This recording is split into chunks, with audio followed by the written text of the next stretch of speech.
Hello and welcome back dear students. I am Praveen, your problem solving mentor, and I hope कि आप सब लोग अच्छे होंगे, है ना. सो आप लोगों को पता होगा कि हमारा मतलब इस कोर्स में हम linear algebra over binary numbers ये चीज़ पढ़ रहे थे.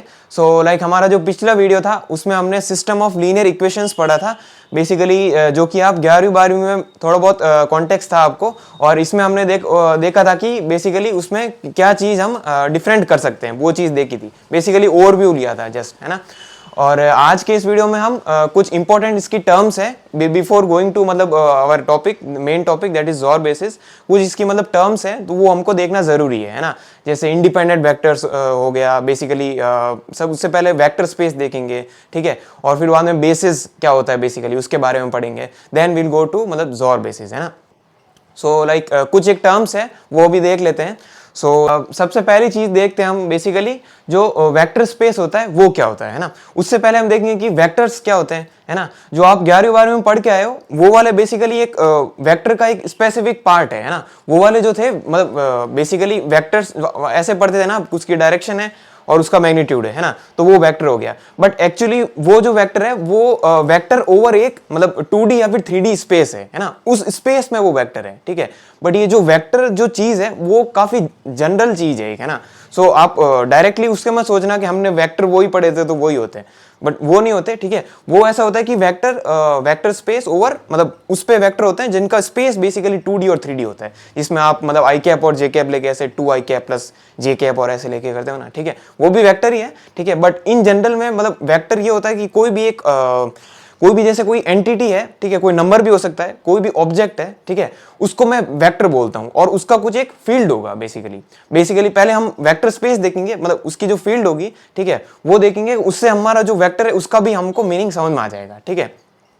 तो सबसे पहली जो चीज है बेसिकली ये वेक्टर स्पेस क्या होता है ना. ये सब अपने आप में बहुत बड़ी चीज़ें हैं मतलब, बट ये मैथमेटिक्स में ज़्यादा हमको नहीं जाना है, ठीक है. तो हमारी जो काम आने वाली चीज़ें हैं जो कि इंटरेस्टिंग है, ठीक है, वो हम चीज़ें देखेंगे. बट ये कुछ टर्म्स है जो कि इंपॉर्टेंट है इसलिए, है ना.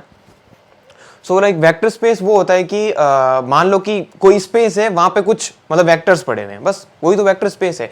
और उनको क्या करते हैं बेसिकली, जो वेक्टर स्पेस में हमारे वेक्टर्स पड़े हुए हैं उनको हम ऐड कर सकते हैं, स्केल कर सकते हैं, है ना. जैसे कि मान लो कि मैंने कैसे बताऊं वेक्टर स्पेस कैसे बताऊं. मान लो कि एक 2D प्लेन है, उस पर हमारा ये वेक्टर है 2 आई कैप प्लस जे कैप, ठीक है. और एक वेक्टर है मान लो कि आई कैप प्लस कुछ भी कर दो, है ना, आई कैप प्लस 4 जे कैप, ये है, ठीक है. तो बेसिकली इसका जो वेक्टर स्पेस क्या होगा कि इसकी जो फील्ड बनेगी इन दोनों में ऐड भी कर सकता हूं, ठीक है. अगर ऐड करूंगा तो भी तो 2D स्पेस ही रहेगा ना, तो वही तो वेक्टर स्पेस हुआ. समझ में आ रहा है. और ये तो मैंने चलो वो वाला आपका जो आप पढ़ के आए हो डायरेक्शन प्लस मैग्नीट्यूड, वो वाला मैंने एग्जांपल लिया, ठीक है. और अगर मैं इन जनरल बात करूं तो मान लो कि हमारे पास एक ऐसे कुछ कलेक्शन ऑफ वेक्टर्स है, ये मान लो कि रियल ये 3 कैरेक्टर्स है, ठीक है. तो इसका जो वेक्टर स्पेस इसका जो फील्ड होगा वो क्या होगा कि मतलब ऑल रियल नंबर्स ये आ सकते हैं, ठीक है. इन दोनों को मैं मतलब किसी को भी ऐड भी कर सकता हूं कितने टाइम, तो सारे जो रियल नंबर है वो देखूंगा कि ये वाले जो वेक्टर जो है ये वाले वेक्टर्स है वो इसके ऊपर बेसिकली मतलब इसके ऊपर फील्ड इस फील्ड पे है बेसिकली, है ना. ये इसका वेक्टर स्पेस है ऐसा बोल सकता हूं, ठीक है. और मान लो कि मेरे पास दो ऐसे वेक्टर्स हैं 2 और 4, तो इस पे कह सकता हूं कि जो आपका इवन रियल नंबर का जो फील्ड है उसके ऊपर ये वाले वेक्टर्स है, उसकी फील्ड है ये वाले वेक्टर्स, है ना. तो ये मैं चीज कह सकता हूं. तो बेसिकली इसका जो आप इसकी डेफिनेशन है, डेफिनेशन भी क्या हो सकती है कि मतलब सिंपल कि क्या बोलूं, कलेक्शन ऑफ कुछ भी बोल दो ना, collection of vectors, collection of vectors such that कि मतलब वी कैन मतलब ऐड देम और कुछ भी ऑपरेशन, कुछ स्पेसिफिक ऑपरेशन कर सकते हैं, ठीक है. ऐड देम और स्केल देम बेसिकली, है ना. ये इसको कहते हैं वेक्टर्स. अच्छा, तो आप बोलोगे सर ये वेक्टर क्या है, तो वेक्टर में जो इसके अंदर जो एंटिटीज पड़ी होगी वही तो वेक्टर्स होंगे. तो अगर मैं वेक्टर की अगर डेफिनेशन लिखूं तो क्या होगा कि मतलब एलिमेंट ऑफ दैट फील्ड, है ना. एलिमेंट ऑफ दैट मतलब इसका जो वेक्टर स्पेस का जो भी एलिमेंट है ऑफ दैट फील्ड, है ना, ऐसा कह सकता हूं. बेसिकली इन जनरल आपको आइडिया समझ में आ गया ना कि क्या होगा, ठीक है। अच्छा, तो और एग्जाम्पल भी ले लिया हमने कैसे कैसे होते हैं, ठीक है। तो ठीक है, ये चीज़ें अब बेसिकली बेसिस के बारे में पढ़ते हैं कि बेसिस क्या होता है, राइट। सो बेसिकली बेसिस से पहले एक और टर्म है इंडिपेंडेंट वेक्टर्स करके, है ना, जो कि आप लोगों को पता होगा, मतलब आपने 12th में पढ़ा होगा, मैट्रिक्स से पढ़ा होगा, ठीक है। तो इंडिपेंडेंट वेक्टर्स क्या होते थे कि मतलब मान लो कि बेसिकली ऐसा है कि कोई कोई ऐसे मान लो 3 वेक्टर्स है, हमारे पास एक वेक्टर स्पेस है, उसमें 3 वेक्टर्स है, ठीक है। तो बेसिकली ऐसा है कि हम जो मान लो कि पहले 2 वेक्टर्स यूज करके तीसरा बना सकते हैं, तो वो डिपेंडेंट वेक्टर हो गया तीसरा, ठीक है। कैसे कि मान लो कि ऐसा है कि एक वेक्टर है आपके पास आई कैप प्लस जे कैप या फिर प्लस 2 के कैप भी ले लो, ठीक है, ये है, ठीक है। और एक सेकंड जो वेक्टर है मान लो कि ऐसा है कि आई कैप प्लस 2 जे कैप प्लस, ठीक है, मतलब कुछ भी कर दो 3 के कैप ऐसा। और थर्ड वेक्टर है कि मान लो कि 2 आई कैप प्लस 3 जे कैप प्लस 5 के कैप, ये आ गया, है ना। या फिर एक और मान लो कि वेक्टर है कि 2 आई कैप प्लस 4 जे कैप प्लस 6 के कैप, ये दोनों डिपेंडेंट है, ठीक है। मान लो कि मैंने एक स्पेस दे दिया, ये वेक्टर स्पेस पूरा, ठीक है, बट ये वाले ये और ये है ना, ये डिपेंडेंट वेक्टर्स है, ठीक है। तो बेसिकली ये दोनों इंडिपेंडेंट है, ठीक है, हम देख सकते हैं, ठीक है। सो ऐसा है कि, और बेसिस भी आपको समझा देता हूँ। बेसिस वो होता है कि बेसिकली मिनिमम अगर मैं कुछ मिनिमम इंडिपेंडेंट अगर वेक्टर्स लूँ उस वेक्टर स्पेस में, तो उसको मैं बेसिस बोलूंगा, ठीक है। तो मेरे बेसिस में बेसिकली ये 2 चीजें होंगी, ये और 2 वेक्टर्स होंगे, ये वाले तो है ना डिपेंडेंट है ना, तो ये चीज मैं नहीं लूंगा। तो इन दोनों को बोलते हैं कि इंडिपेंडेंट वेक्टर्स है, ठीक है। बेसिकली अगर 3 ले लेता तो मैं देखता कि भाई ये वाला वेक्टर इसके ऊपर डिपेंड करता है, इन दोनों पर डिपेंड करता है, ठीक है। और आप वो अगर मैट्रिक्स में भी आप चेक करते थे तो गॉसियन एलिमिनेशन करते थे, तो वो एक रो 0 हो जाती थी, है ना। बेसिकली इसको अगर स्केल करके इसको माइनस करोगे, मतलब समझ में आ रहा है मैं क्या बोल रहा हूँ, ठीक है। तो वो एक रो 0 बन जाती थी, तो मतलब क्या कैलकुलेट नहीं होता था, ठीक है। तो उसमें वो डिपेंडेंट वेक्टर्स थे उसके अंदर, इसलिए, ठीक है।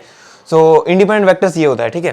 तो मैं जो बेसिस है उसको क्या बोल सकता हूँ, मतलब ये उसकी टर्म होती है कि smallest set of vectors that I can take from, मतलब that vector space, so that कि मतलब उनको स्केल करने के बाद जो सारे जो वेक्टर्स है वो बना पाता है, ठीक है। ऐसे इसमें देख सकते हैं कि ये 2 अगर वेक्टर, मान लो कि ये हमारा वेक्टर स्पेस है, ये 4 वेक्टर्स है उसके अंदर, ठीक है।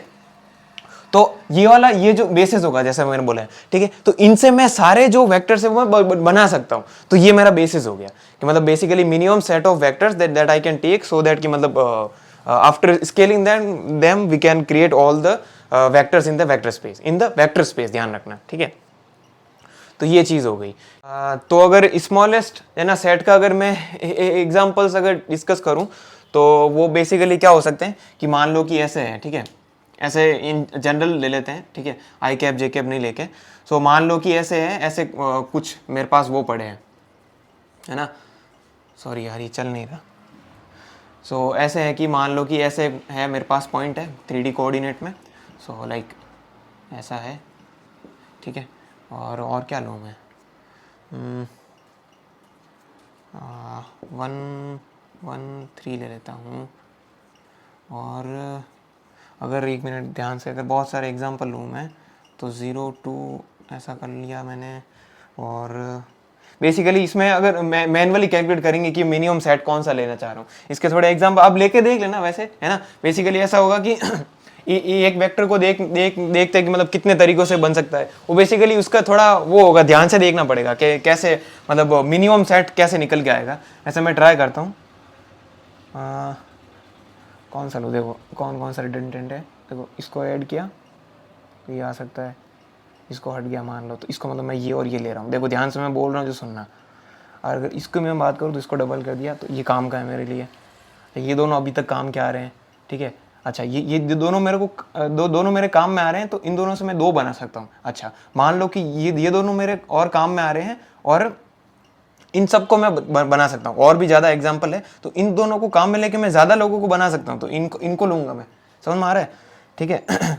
तो अब अभी के लिए ये 4 ही ले लो, मान लो ये 4 है, तो इसमें देख सकते हैं कि इसको लेने का मतलब नहीं है, ये बेसिस में नहीं आएगा, ये भी नहीं आएगा क्या, नहीं, इसको स्केल करके ये बना सकते हैं, समझ में आ रहा है।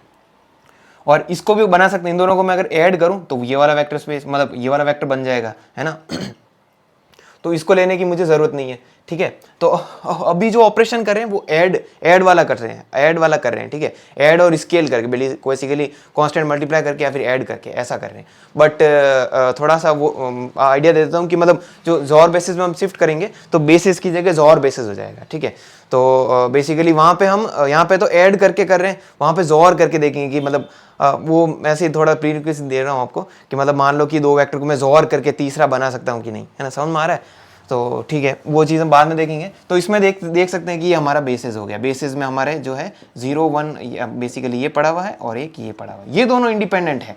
या भी तीसरा भी हो सकता है, ऐसा नहीं है कि तीनों। मान लो कि एक और है जो इन दोनों से नहीं बन सकता, मान लो कि 4 और क्या लूँ, 4 1 ले लेता हूँ, 4 1 2 ऐसा, ठीक है। तो देख सकते हैं कि अब हो ये भी ध्यान रखना है कि इन दोनों को करके ये इन दोनों मतलब इन दोनों को यूज़ करके ये बन गया या फिर इन दोनों को यूज़ करके ये बन गया तो इसको मैं डिस्कार्ड कर दूंगा, ठीक है। बट अभी देख सकते हैं कि तीनों इंडिपेंडेंट है, तो मेरा बेसिस का साइड 3 हो जाएगा। बेसिकली मेरे बेसिस में 3 वेक्टर्स हैं, ठीक है।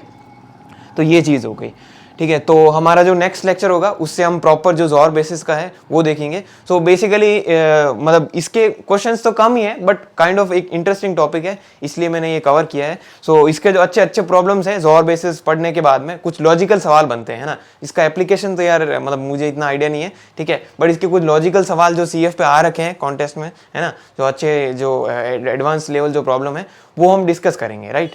So okay, thanks for watching.